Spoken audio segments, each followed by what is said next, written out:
Hello friends, welcome back to my channel. तो आज एक इम्पॉर्टेंट टॉपिक डिस्कस करेंगे कि मास टेक्निक जैसे हो गया एल सी एम एस, जी सी एम एस, आई सी पी एम एस।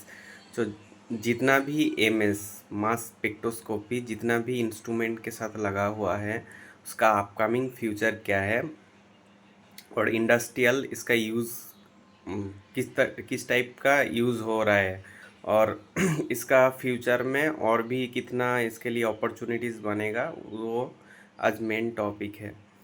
तो अगर तुम स्टूडेंट हो, किसी भी जगह पीएचडी या मास्टर्स कर रहे हो, तो अगर मास टेक्निक तुम सीख रहे हो तो तुम्हारे पास अपॉर्चुनिटी है कि अच्छा एक तुम फार्मा कंपनी में ज्वाइन कर सकते हो या किसी भी अच्छा कंपनी में जिधर इस टेक्निक को इंडस्ट्रियल यूज़ में लगाया गया है।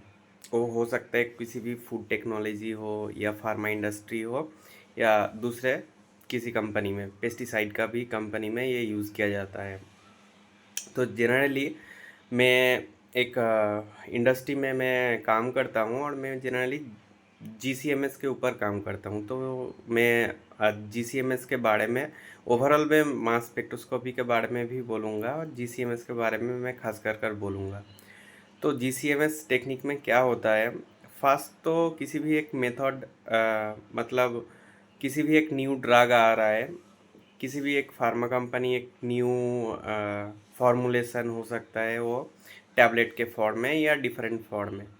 तो इस प्रोसेस में क्या होता है, एक तो प्रोडक्ट बन रहा है, प्रोडक्ट के साथ इम्प्योरिटी आता है। वो हो सकता है किसी रेसिड्यू सॉल्वेंट के वजह से हो सकता है, ये या तो किसी दूसरे वजह से भी हो सकता है, प्रोसेस डिफेक्ट के वजह से हो सकता है, या तो वो बाय डिफ़ॉल्ट किसी भी कारण रिएक्शन के बाय प्रोडक्ट भी हो सकता है। तो इसलिए वो हो सकता है कि वो कंपाउंड में प्रेजेंट है। तो ये देखने के लिए क्या करता है वो इंडस्ट्री में कि किसी भी इम्प्योरिटी का साइड इफ़ेक्ट रहता है, ज़्यादातर इम्प्योरिटी का ही साइड इफ़ेक्ट रहता है, वो कितना अमाउंट में है।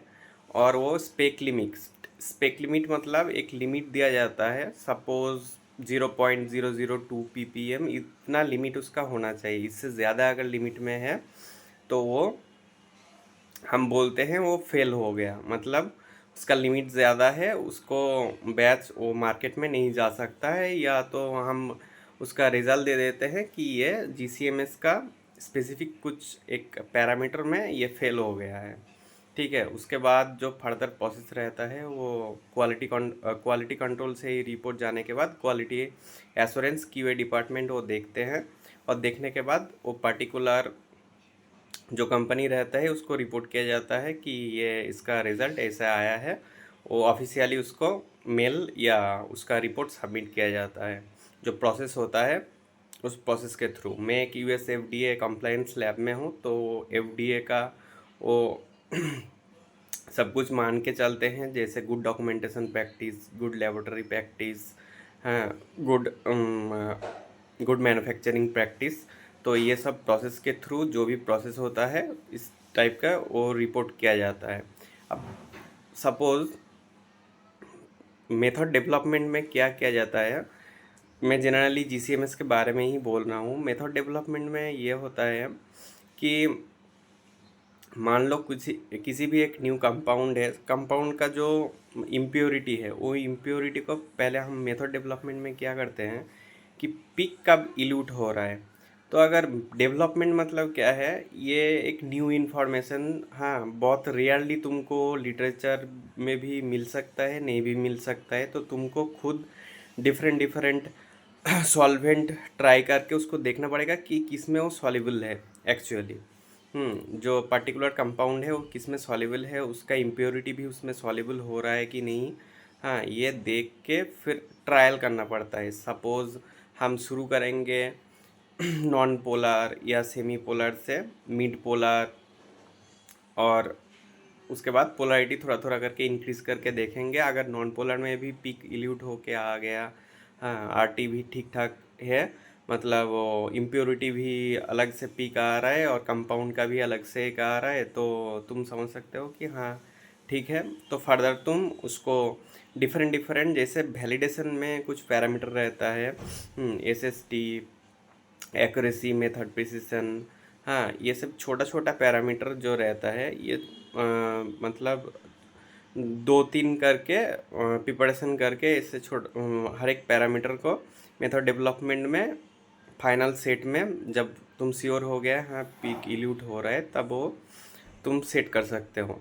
और फाइनल सेट भी अगर उधर अच्छे से उसका रिजल्ट पूरा एकदम रिकवरी सब कुछ सही है, तब तुम मेथड वैलिडेशन के लिए प्रोसीड कर सकते हो। तो यही होता है जनरली, मतलब जीसीएमएस में ऐसे ही किया जाता है। पहले मेथड डेवलपमेंट किया जाता है, फिर मेथड वैलिडेशन किया जाता है, उसके बाद मेथड फिजिबिलिटी एंड डिफरेंट जो और भी कुछ डेवलपमेंट और भी कुछ टेक्निक है जो यूज़ किया जाता है। बैच एनालिसिस भी होता है। सपोज़ किसी भी बैच भेज दिया गया, पर्टिकुलर एक इम्प्योरिटी कितना लिमिट में है वो देख के हम रिज़ल्ट बोलते हैं। हाँ, तो इसमें डेवलपमेंट का कुछ काम नहीं है, सिंपल उसमें सब कुछ मतलब इंफॉर्मेशन रहेगा कि सॉल्वेंट यूज़ करके इसको डिज़ोल्व किया जाए।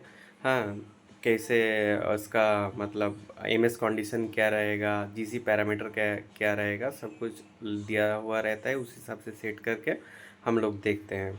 तो अगले जो मतलब 10 ईयर्स जो रहेगा, मतलब देखो इंस्ट्रूमेंट जीसी भी है, गैस क्रोमेटोग्राफी है, गैस क्रोमेटोग्राफी और एक दूसरा इंस्ट्रूमेंट है जीसीएमएस, मतलब इंस्ट्रूमेंट के साथ मास स्पेक्ट्रोस्कोपी लग गया। तो जब भी किसी भी इंस्ट्रूमेंट के साथ एमएस लग गया है तो वो एडवांस टेक्निक हो गया। और वो अभी तो करंट मतलब ट्रेंडिंग मतलब चल रहा है इसका।